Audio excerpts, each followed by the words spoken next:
Hello दोस्तों, स्वागत है आप सभी का धीराज क्लासेस के यूट्यूब चैनल पर। और गाइस, लगातार बच्चों के क्वेश्चंस आ रहे हैं कि हमारे मॉक टेस्ट में स्कोर कम आ रहा है, हम क्या करें। देखिए, इस समय जो आपकी स्थिति है ना, वो एक 10वीं क्लास का एक ऐसा बच्चा जो पहली बार बोर्ड के एग्जाम में बैठने जा रहा है, बिल्कुल सेम स्थिति है आपकी। और इस समय बच्चों को जरूरत होती है सही गाइडेंस की, चाहे वह आप हैं या फिर वो 10th क्लास का बच्चा है। तो देखिए, बिल्कुल स्टेप बाय स्टेप बात करूंगा।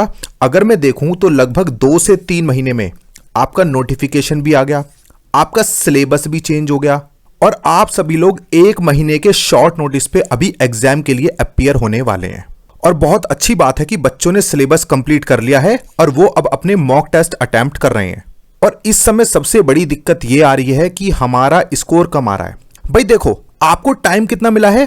2 से 3 महीने, बस, इससे ज्यादा टाइम नहीं मिला है। तो मॉक टेस्ट को आप लोग एज अ असेसमेंट मत यूज करो। आप ये मत देखो कि हमारा स्कोर कम आ रहा है, बल्कि आप लोग मॉक टेस्ट को कैसे यूज करो, एक लर्निंग टूल के रूप में आप लोग इसे यूज करो। भाई देखो, जब भी आप लोग मॉक टेस्ट देते होंगे तो आपको हमेशा 6 से 7 टर्म्स तो ऐसी मिलती होंगी जो आपको देखकर लगता होगा कि अरे ये तो हमने पढ़ी नहीं, या आपको ऑप्शंस में बहुत सारे टर्म्स ऐसे मिलते होंगे जो आपको लगता होगा कि ये हमें आती नहीं है।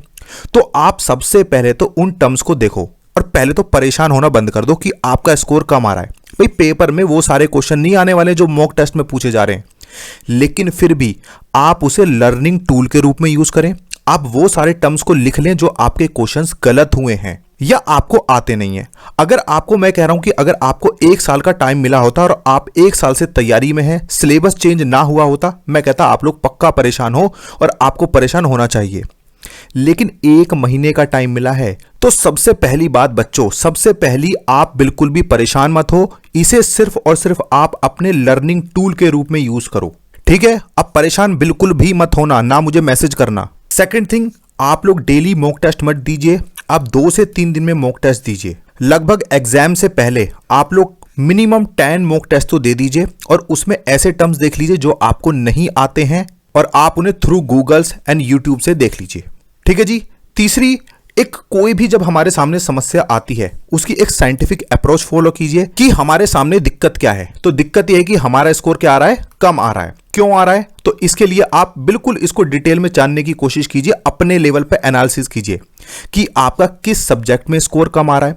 यहां पर आप लोग 2 काम कीजिए। भाई देखिए, हर किसी का कोई ना कोई सब्जेक्ट ऐसा है जो बिल्कुल वीक है। किसी के लिए मैथ्स वीक है, किसी के लिए ईवीएस वीक है, किसी के लिए कंप्यूटर। तो जो भी आपका वीक सेक्शन है उसे लगभग आप डेली 1 से 2 घंटे तो दीजिए। इसे बिल्कुल भी भगवान भरोसे मत छोड़िए। सेकंड थिंग, जो आपके स्ट्रॉन्ग एरियाज हैं, अगर उसमें आपका स्कोर कम आ रहा है तो उसको एक बार कीजिए रिवाइज। समझ में आ रही है मेरी बात? नेक्स्ट काम आप क्या कीजिए, जिस सब्जेक्ट में आपका स्कोर कम आ रहा है और वो आपका एक स्ट्रॉन्ग सब्जेक्ट है, आपने पढ़ लिया है, तो उसे एक बार फिर से रिवाइज कीजिए कि कहीं मैंने कुछ छोड़ तो नहीं दिया है। और सबसे जरूरी बात, आप लोग मॉक टेस्ट को अपने सीखने के रूप में इस्तेमाल करें, अपना असेसमेंट करना बंद कर दो। क्योंकि जो आपका सिलेबस है ना, ये काफी हद तक तो कॉन्ट्राडिक्टरी है। अभी किसी को भी नहीं पता है कि ये कौन सी क्लास का, कौन से लेवल तक का पूछेंगे, लेकिन फिर भी उम्मीद हम कर रहे हैं कि 8th क्लास से ज्यादा नहीं पूछा जाएगा। और हाँ बच्चों, एक बात और, कल वीपी का एग्जाम है, वाइस प्रिंसिपल का। आपको पता है एलडीसीई का भी एग्जाम हुआ था वाइस प्रिंसिपल का। तो मैं इनके टच में हूं और इनसे पूछूंगा कि यहां पर जो लेवल था पेपर का और वाइस प्रिंसिपल का जो लेवल आएगा, दोनों में क्या सिमिलैरिटीज हैं, तो वो आपको जरूर गाइड करूंगा मैं वहां पर, ठीक है बच्चों? बिल्कुल भी पैनिक मत हो, बिल्कुल काम रह के बिल्कुल आराम से अपनी स्टडी को करो।